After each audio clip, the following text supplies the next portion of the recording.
জাতীয় নির্বাচনের তফসিল ঘোষণার আগেই বেগম খালেদা জিয়ার নিঃশর্ত মুক্তির দাবি জানিয়েছে বিএনপি। অন্যদিকে আইনি প্রক্রিয়াতেও এগুচ্ছে দলটি।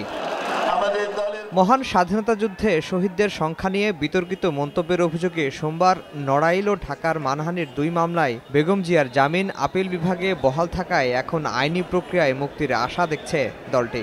তার আইনজীবীরা বলছেন, এখন কুমিল্লার 2 মামলায় জামিন পেলেই বেগম জিয়া কারামুক্ত হবেন। কিন্তু মুক্তি বিলম্বিত করতে এই মামলা দুটিতে অপকৌশলের আশ্রয় নিয়েছে সরকার।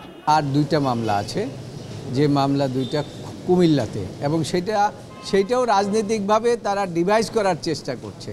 বেল পিটিশন রিজেক্ট না করে, কপি না দিয়ে তারা ধরে রেখেছে। মনে হচ্ছে কর্মকাণ্ডে যে নির্বাহী বিভাগেই এখন আমাদেরকে এখানে আসতে দিতে চায় না, এইটা আদালতকে ব্যবহার করছে।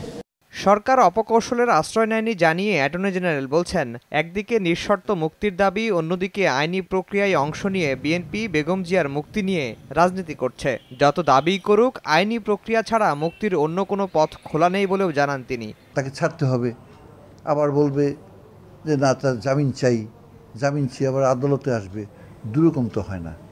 এবং সবচেয়ে বড় কথা হলো, দেশে একটি শাসনতন্ত্র আছে, আইন আছে, এবং আইনের ভিত্তিতেই তাকে সাজা দেওয়া হয়েছে বা অন্যান্য মামলায় আটক রাখা হয়েছে। তারা নিজেরাও জানে যে আইনি প্রক্রিয়া ছাড়া মুক্ত করা সম্ভব না।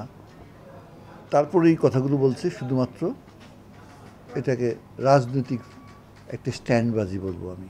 কুমিল্লার হত্যা মামলায় আগামী 3 অক্টোবর জামিন শুনানির দিন ধার্য রয়েছে। আর নাশকতার মামলায় হাইকোর্টে জামিন আবেদনের অপেক্ষায় রয়েছে। এছাড়া ঢাকার মানহানির 1 মামলায় বেগম জিয়ার বিরুদ্ধে গ্রেফতারি পরোয়ানা জারির বিষয়ে 13 অক্টোবর আদেশ দেবেন আদালত। আফজাল হোসেন, সময় সংবাদ, ঢাকা।